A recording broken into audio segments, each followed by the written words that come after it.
way in over his head now. No, not really. What we have here, 69 Mach 1 Mustang, and we have a little bit of a job to do. This is a local car. I see it going down the road every now and then, and it is just a pretty nice driver. You have got to admit that, especially with the Kragers and the Coopers, right? Let's take a walk around and then we'll get into just what we've got to do here. If a guy was going to have a favorite Mustang body style, this would definitely be it. I've got to admit that. I know the sun is kind of messing with our view here, but you know, she ain't half bad, right?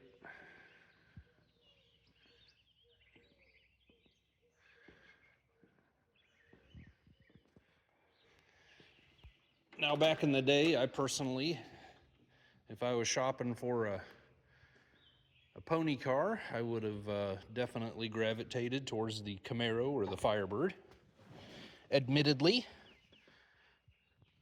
But, you know, let's scoot her back here. There we go. This thing is just clean and been taken care of, and I have no idea of the history, but yeah. Aftermarket radio, her shifter, and I do need to know it is factory air, it appears, because he kind of wanted a heater core put in it also. But anyway, I just wanted to show you real quick inside. You know, who wouldn't have fun with this? So the main goal here, what this fella really wanted primarily, was power steering. You know, getting the old Kragers to turn side to side is just a little bit more difficult. And so we are going to put that on. We've got a Borgeson kit. And I had to do a little contacting and asking of questions, because the aftermarket world, first of all, being a 69, a 351 was only available in a Windsor, as far as I know.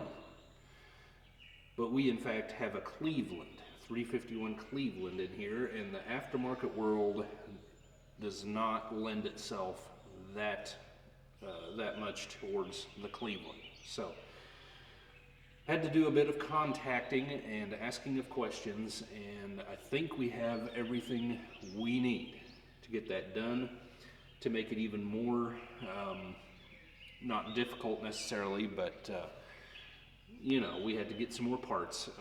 This is a manual car as far as transmission, and so that is going to entail replacing the Z-bar, the factory Z-bar for the clutch. So we got that as well. What I don't know is, it seems the factory compressor is right in our path here. So whether or not that can go back there in the end, I have my doubts, but definitely that is going to be the first thing that needs to come off of here. It is disconnected at this point. And in all the aftermarket world these days, would you really want to go back to this anyway? Now, I won't deny that this is kind of an expensive conversion. Most of this I bought through Summit. Well, this all came in one kit. This is a Borgeson kit for 68 to 70 Mustang, manual steering. And like I said, Borgeson said it will work. You just need replacement Z-bar. I got that through Summit as well. And sorry, I cannot remember the manufacturer's name. There was no paperwork in the box. I have a part number 1650Z, ZZ. So that's all I can tell you there. The only thing that really we need to use as far as the Cleveland engine is concerned is this power steering bracket. This is a Ford Cleveland 30405 Cleveland power steering bracket kit from Mach Performance, and this goes to a Saginaw, as you can see, a Saginaw style pump. The only thing I'm going to be short on is a belt, unless I come across something else that I'm short on. We do have, if you're going to do this, you do need to be aware that you're going to need a groove in your crankshaft pulley, obviously, to run this. And being a factory air car, we do have options. Well, that's irrelevant. You know, the front pulley on this Cleveland does have more grooves on it, and so hopefully something's just going to line up and work. Being factory air doesn't really matter because this engine didn't come in this car originally. But anyway, we'll get that figured out. But these are the things I used. Like I said, I bought all of this through Summit, with the exception I bought the Mach bracket directly from them. All right, well, after an interval of a couple hours, now we can, I had this compressor loose, I think. Now maybe we can take it off. Well, I was very sure it was loose. Bracket's moving. Maybe it just needs a little persuasion.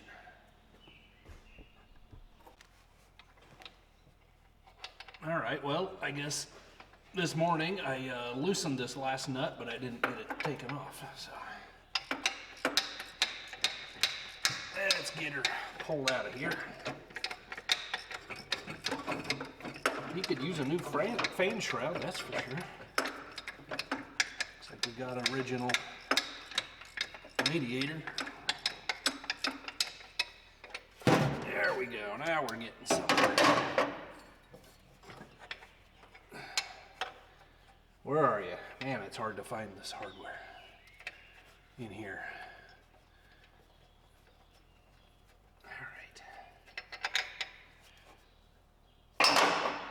Now, how much of a pain are you going to be? Oh, not much. Not bad. Not bad. Ooh, what a beast. All right. Well, that really opens up the view. I guess what I'm going to do is grab that bracket. Okay, well, it looks like, so these two top bosses here were kind of below the idler pulley for the compressor, and this Mach bracket is actually using this one and one way down below by the radiator hose, and then obviously our pump's going to be in here. So there's no way that a stock factory air AC compressor would go in here. But like I told him when he dropped it off, he said maybe someday we would get into the air conditioning and get that going, and I said it may be best anyway to put an updated compressor in here. So if this was what Mach offers for the Cleveland, then no doubt they have an AC option somewhere here above or below the alternator for their compressor setup. I would have to look into that for sure, but I'm going to get this bolted on, and we're going to start figuring out, probably pull studs out of the head and start figuring out the pump for this.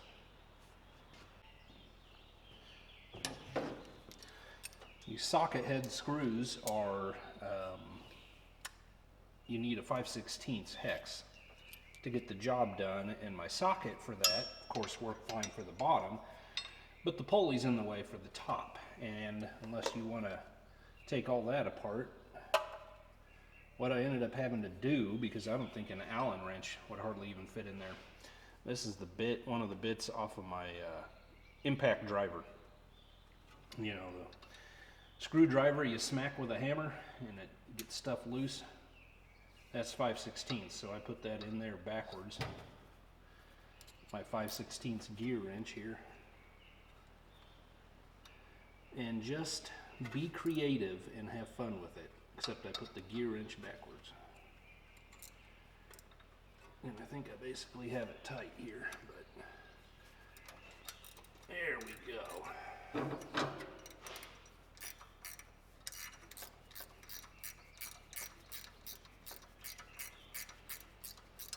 Okay, got a little ways to go yet. Sometimes a chap just behaves like a proper Charlie, you know. I have just finished resealing, putting this thing back together, the pump and the reservoir, for the second time. First of all, the Z-bar that I already showed you was nothing but a factory-style replacement. There was no difference between what's already on the car and that new one. I don't know what I'm doing half the time. Anyway, I can't remember the name of the company. I'll try to put it, remember to put it on the screen here. There is a company that makes Z-bars for this car for the Borgeson application and steering gear. So that's a very specific niche, you know.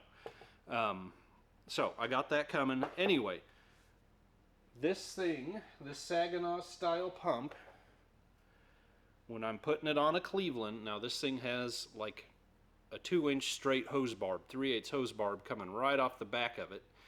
And when this is installed with this Mach performance bracket, that barb aims right at the front of the head, cylinder head. Not gonna work getting the hose on there, right? So I heated that up. I took this thing apart, got it hot with propane torch, melted the solder, got it out of there, soldered in a new piece, I originally made a 90-degree, didn't like that. I put an S-curve in it, didn't like that. Ended up with a 45. Made it from, you know, I bought an off-the-rack 12-inch 3/8 fuel line, or whatever you want to call it, just the tubing, and put a bend in it, cut it down, and there we go. Got it soldered in, got it repainted, got it reinstalled. So now I guess a guy can put this back in the car once again. Well, two more things. So when I was putting this on, we had a little machined embossing here that kind of kept, it was getting in the way. This is at such a, it's actually at an opposite angle of what their instructions show, so I don't know what's going on with that, whether it's our particular pump. Maybe our pump is, these are not centered bolts, so I don't think you can put it in backwards. Anyway, or, you know, flip it over. Be that as it may, this was, so like you see here, how it's, the cast is machined.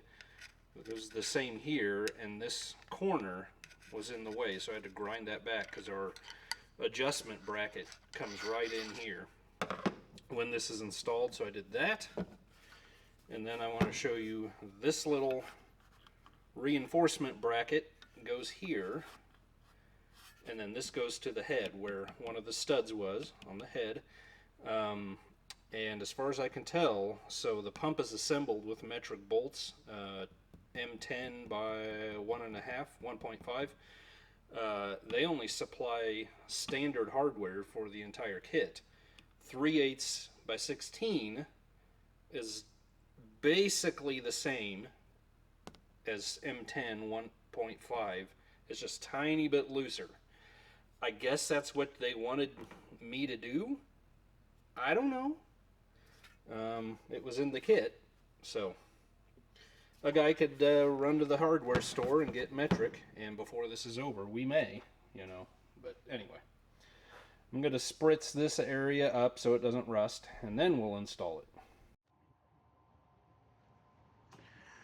My, they really shoehorned these sons of guns together, didn't they?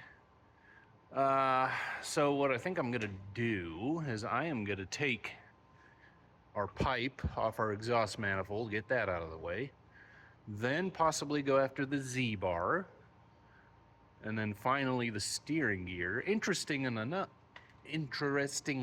enough, that looks like a brand new or rebuilt steering gear. Brand new hardware, shiny black paint. So anyway, see if we can get this all together. That Z-bar is actually almost hitting the rag joint by the looks of it. Man, tight.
So far this job's been actually not too bad. Everything's come loose. Of course, it's obviously had a new steering gear put in it recently, so that only follows and makes sense. The rag joint, however, the bolt for the clamp on the steering gear end, that seemed a little bit cross-threaded or something. It wasn't wanting to come out too easily.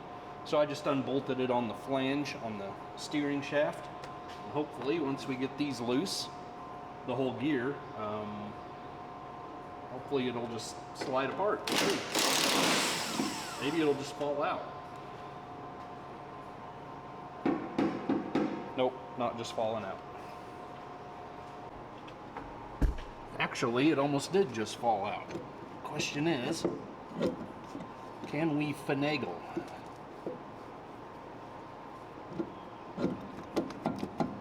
This thing out of here.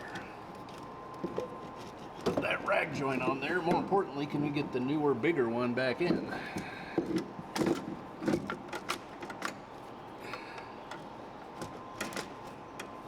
Well, what's going on? A parking brake cable or something there? There we go. That's the time. Alright, so here's the difference between new and original-esque. Hopefully most of this is the same or comparable to fit, our strut tower, our exhaust, all of that going on there. All the difference being, of course, on this side we are quite a bit longer, like 3 inches or more from here to here. So what do we do to make up that difference? Hopefully you can see that joint, or that flange, where the joint connects. And hopefully we can collapse this thing far enough.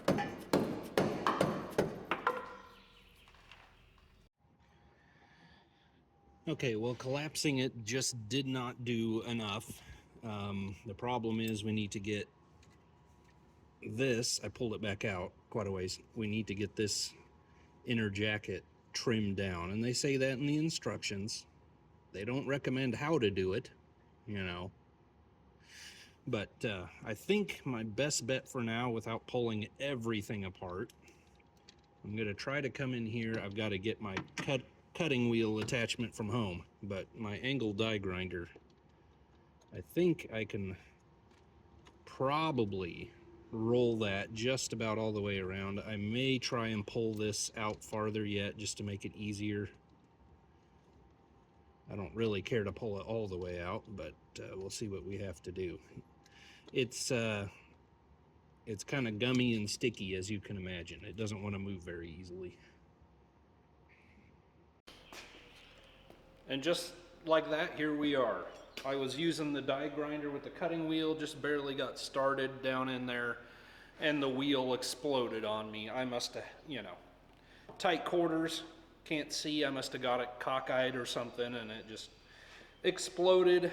I didn't get any injuries or anything like that, you know, but just decided, why are we messing around? So I had the boy, Raymond, no, not Raymond, he actually took it out for me, which was nice, while I was working on the 57 and back. So now I'm gonna go around and trim that off.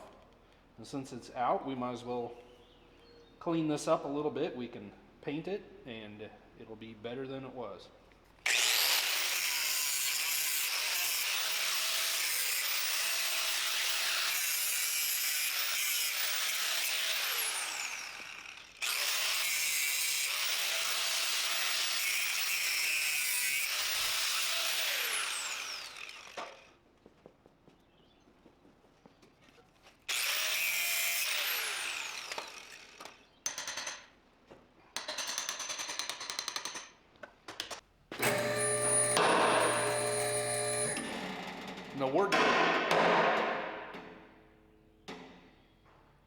In the words of Ridley from The Right Stuff, here we go again, y'all.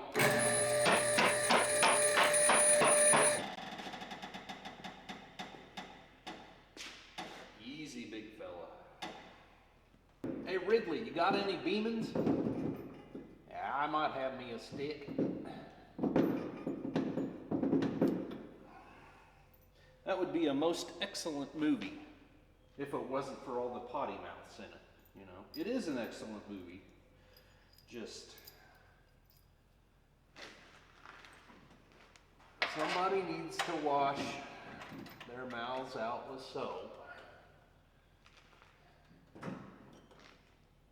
Their mommy should have done it long ago.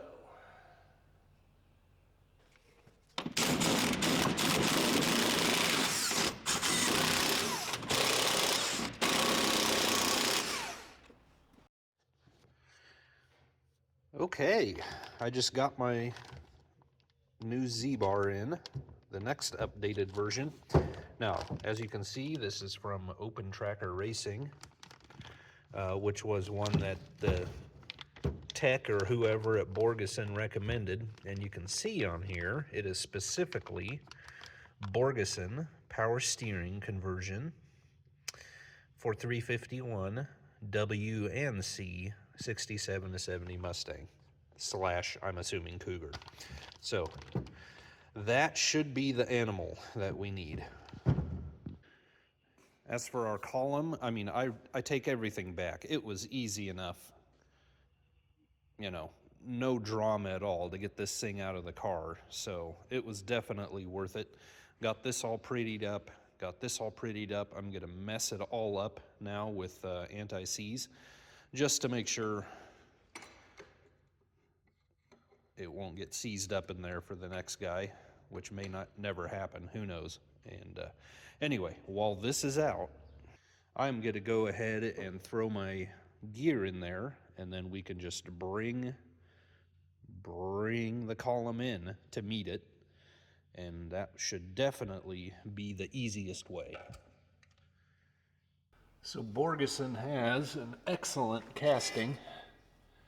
I mean, I had no issues lining that thing up, getting the bolts going. So I'm gonna see how our Z-bar goes in here. Let's see if we can get this going. Get that on the pivot. So far, so good. Let's see if I can find these.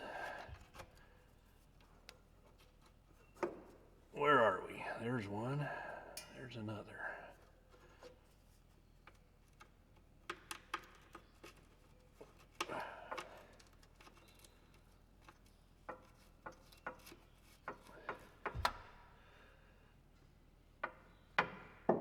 Well, if everything lines up, there's no issues there. I think you can appreciate the tight quality of the situation here, you know. And you got to do everything in a specific order, and it's a little persnickety, you know. You got to get things just right. Of course, this thing has stock manifolds. For the Cleveland, anyway. I do believe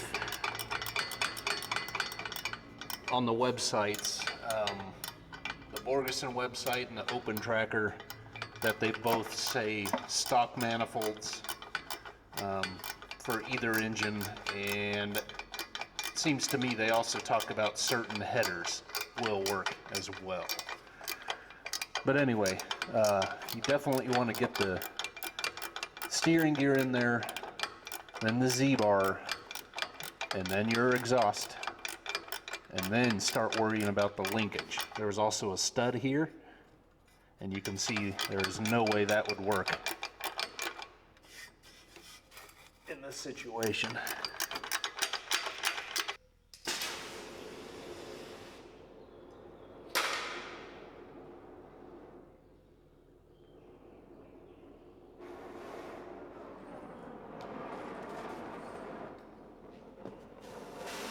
What's going on with you? Just settle down, son. Okay, now I need to adjust my rod between the clutch pedal and the Z-bar. It was just scraping the hole that it goes through in the firewall. I made kind of a pattern out of some weld rod here. You know, it'll be a good initial guideline, but of course that doesn't quite give you the whole story. So start playing around with it, see if we can get it to line up better. I need my big peanut cracker here. It's over at the car. What are you doing? Are you out of oxygen or? Yeah, you're not looking good, that's for sure. See if I can get this done.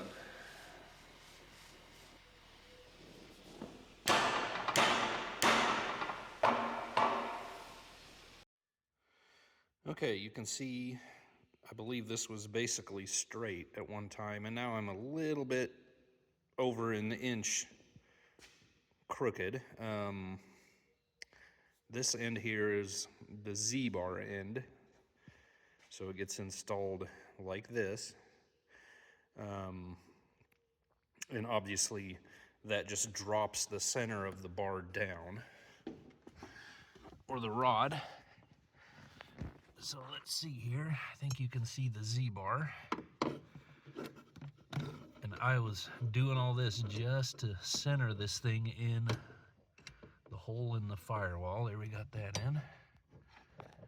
I know it's dark in here, sorry.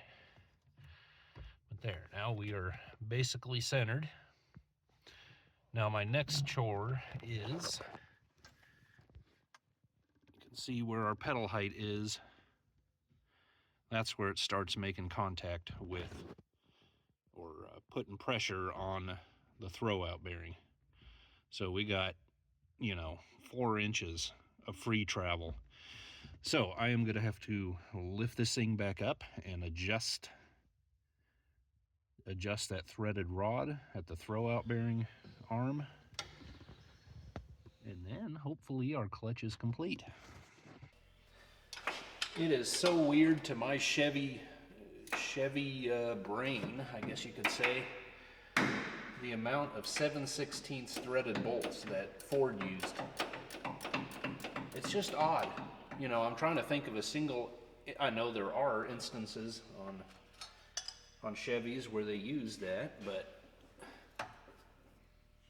like, what is it? I can't even think of it.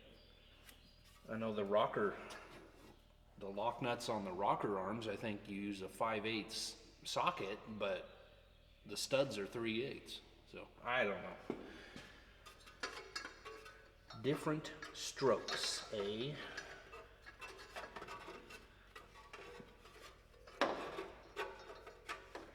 Man, this shroud is some kind of busted. But it sure works to our advantage now.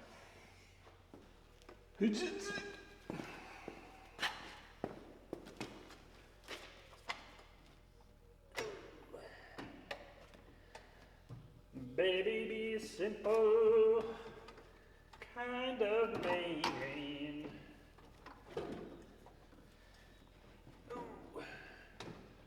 Where are you now, son? There you are.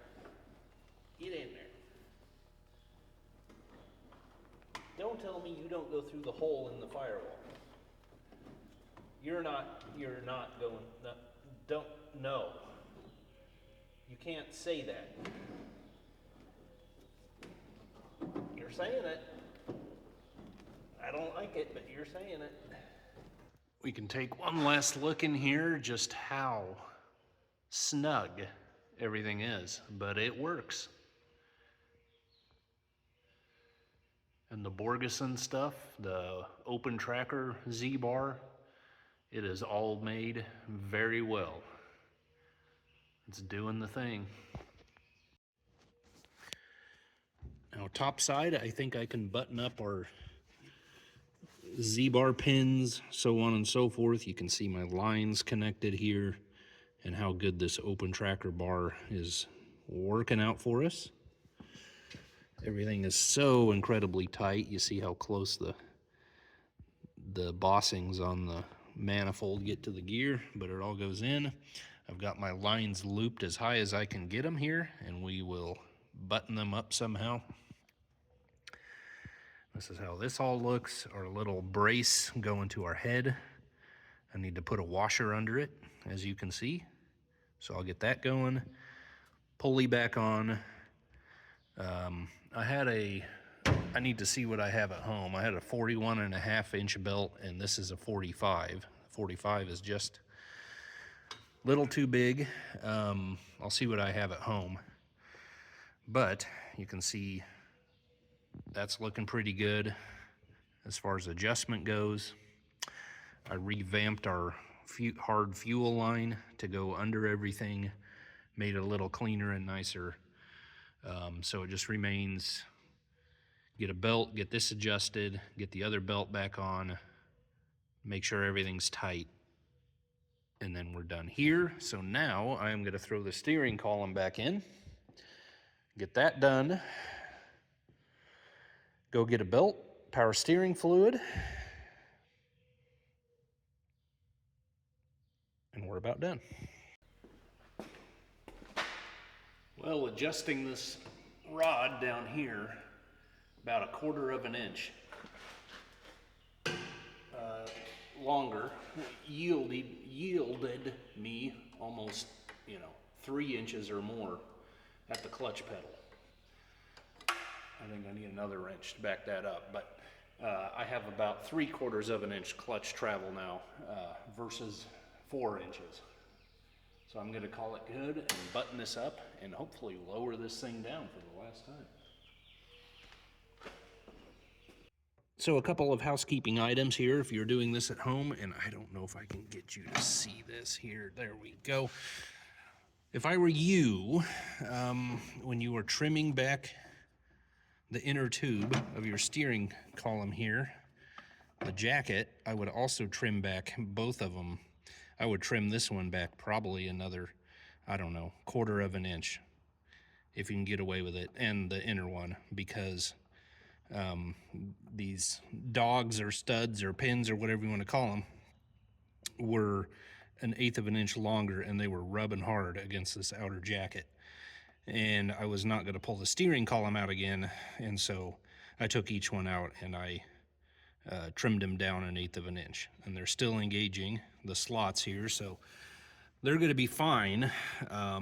It's just annoying, and that's just the nature of this. This thing is so compact. The other thing, when the order of events, I would change up a little bit. I would do the steering gear, and then I would get up here and take care of the rag joint, the column, all of that before you do the Z-bar. That, it's been doable, but it's just hard. The human arms don't want to bend the way, you don't have room, you can't see, you can't get the light in where you want it, where you need it. Your hands don't move in the directions they need to, you know. So it would be really helpful to have the master cylinder out of the way, but definitely, since you're going after the Z-bar anyway, you might as well wait until this is all hooked up.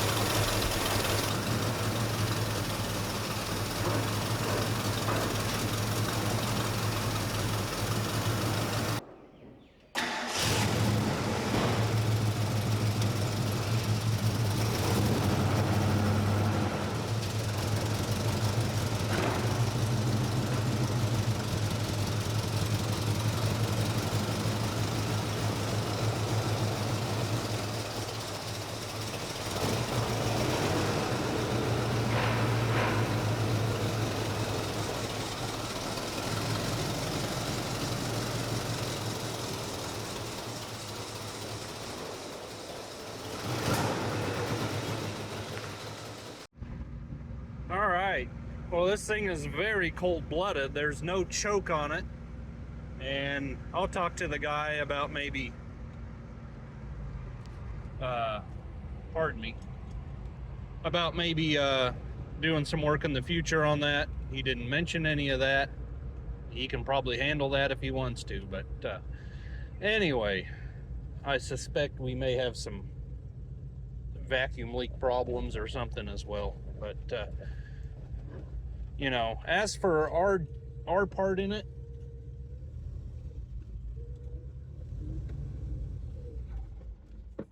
what gear am I in? There we go.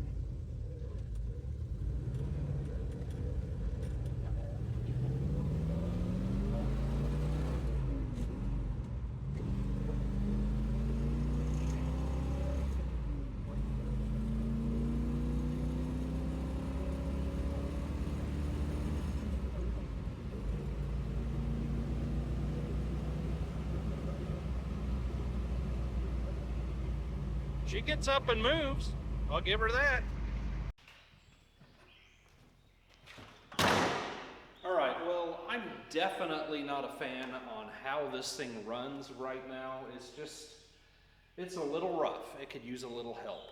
But like I say, we'll have to let him make that call and what he wants to do about it.